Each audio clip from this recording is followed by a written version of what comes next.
Hello, and welcome to When Life Gets Tough, a podcast that tackles timely and relevant mental health topics in an easy-to-understand way for all. I'm your host, Katie Curtis. I'd like to start with a brief note. Today's episode may contain content surrounding suicide. If you feel that these conversations may be a trigger for you, please use discretion when listening. As always, our counselors are available 24/7 if you're having thoughts of suicide or need support.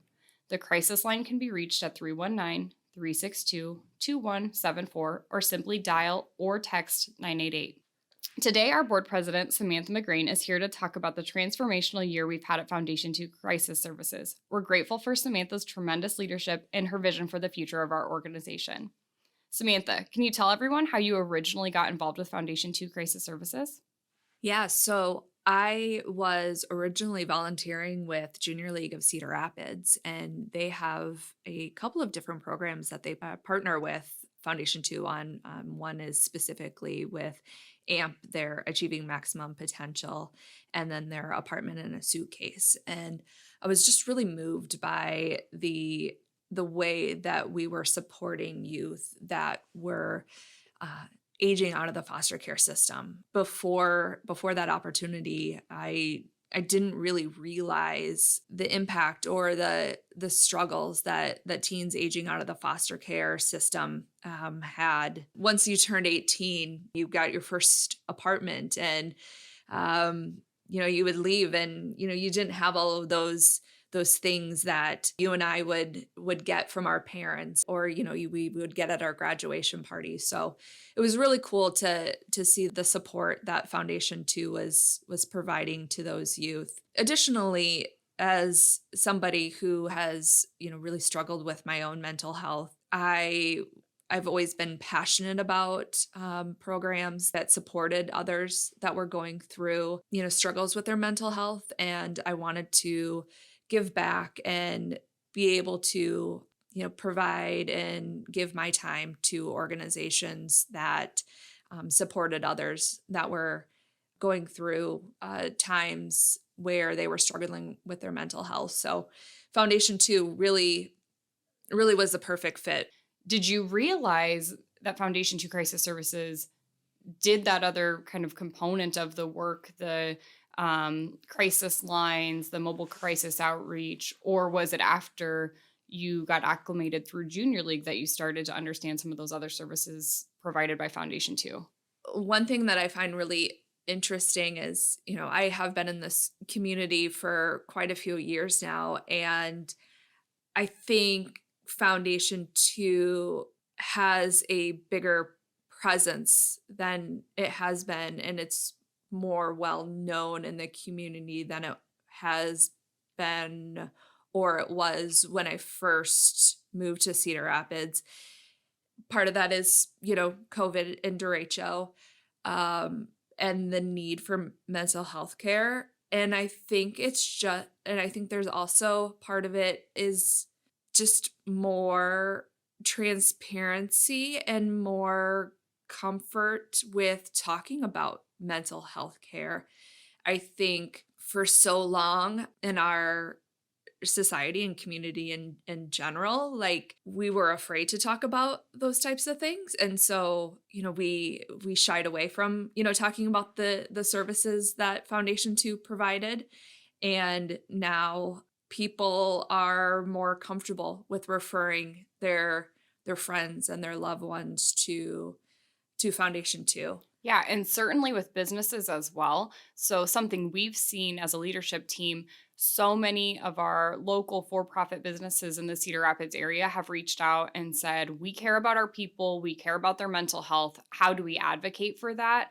And as a leader at Foundation 2 Crisis Services, I'm so grateful for the opportunity to go into those companies and do a lunch and learn and provide some feedback and talk about suicide prevention, because as the stigma decreases, so many people are learning so many of the myths about suicide, and we are so grateful to get in there and be able to just provide a little bit of feedback about how people can advocate for suicide prevention in the community. And what it feels like is more and more people not only recognize that, but want to be an active part of that change.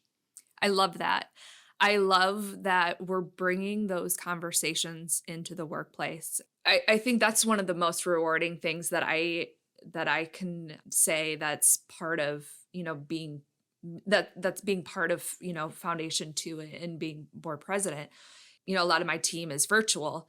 So, I talk about Foundation 2 and because a lot of my coworkers aren't in the community and so I get to explain to them and so it leads to a larger conversation about mental health. And I was having a conversation with a coworker, and he said something jokingly, and he's like, "Oh, well, that's something to take to your conversation with the therapist." And I was like, "I've got an appointment at 2 o'clock." And you think about it, like a few years ago, it'd be embarrassing to suggest that you were getting help, for your mental health to a coworker, and now it's just becoming the norm. And the idea that your employers would have training regarding mental health in the workplace just seems so foreign just a few years ago. So I think it's really great that employers in our community are really embracing the need for mental health.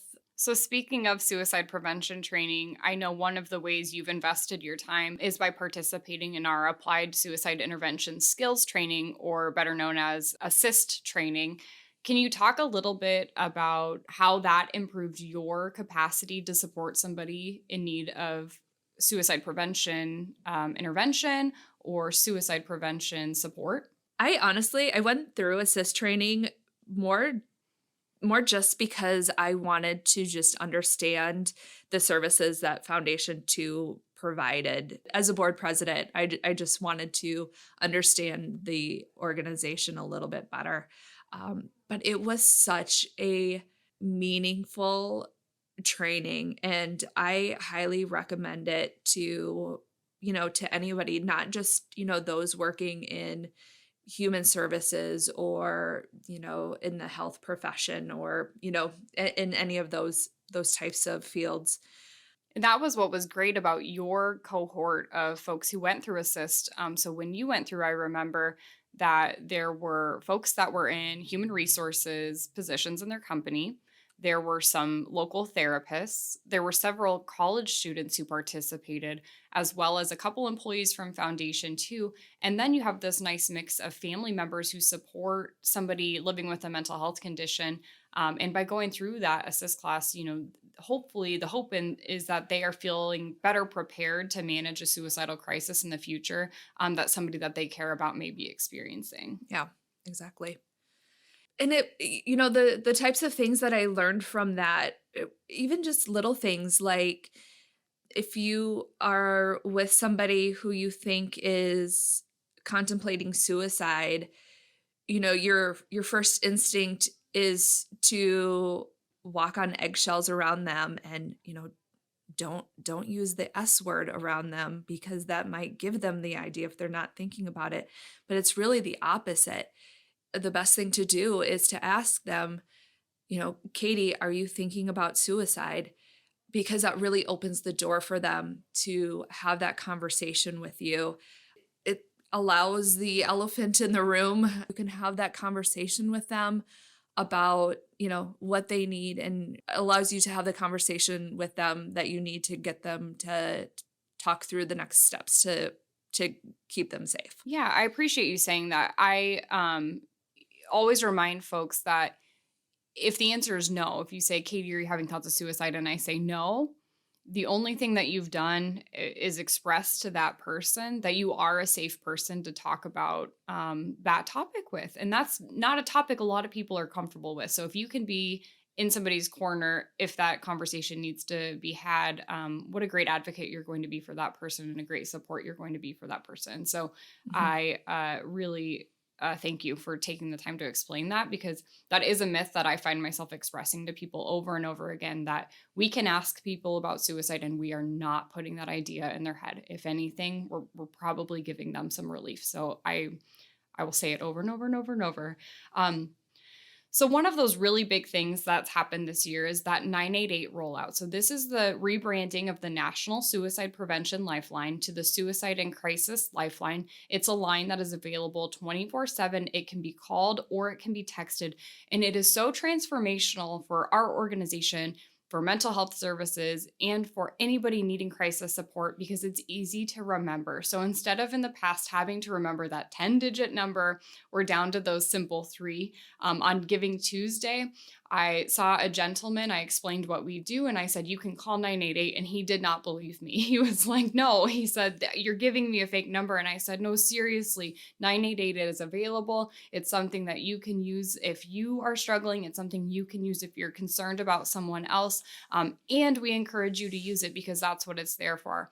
Our organization, I know, has seen about a 50% increase in calls as soon as we launched that line. So we know it's also being utilized. And I think a lot of that has to do with that easy access. Something that's interesting is SAMHSA has not even done any like national branding of 988. So it's just word of mouth and these crisis centers that are sharing that information. So that's one of the huge things that's happened for our organization this year.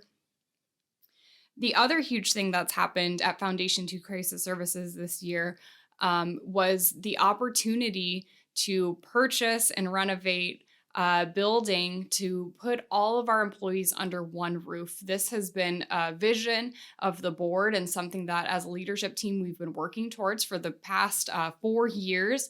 And the American Rescue Plan Act allowed for Foundation 2 to really make this happen. So we secured approximately a little shy of $3 million that gave us kind of that original seed money to do this project.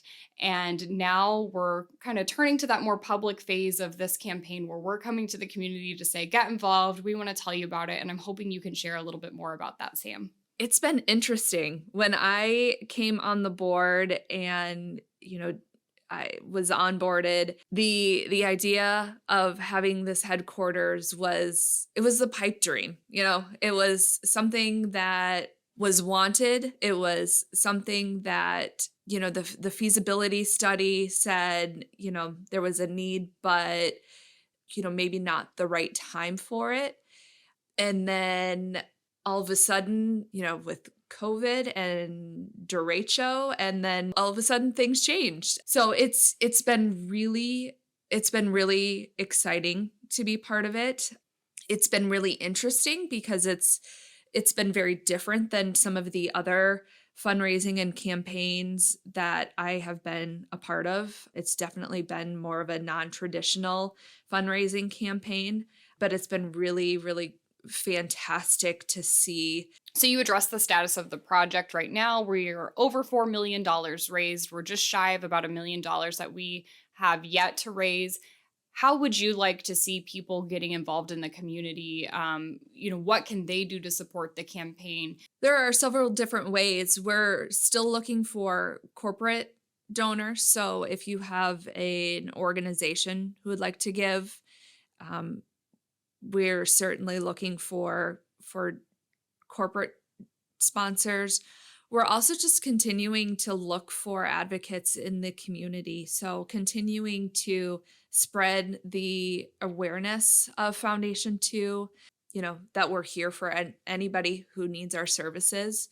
Samantha, thank you so much for generously sharing your time with us. And on top of that, all of the hours you put into advocating for our organization as board president, we certainly appreciate it. If you or someone you know needs mental health support, Foundation 2 Crisis Services is here for you 24/7, every single day of the year. All of our crisis services are free and confidential. You can access the crisis line at 319-362-2174, or you can call or text 988. Thank you for listening to When Life Gets Tough. We hope you'll join us next time.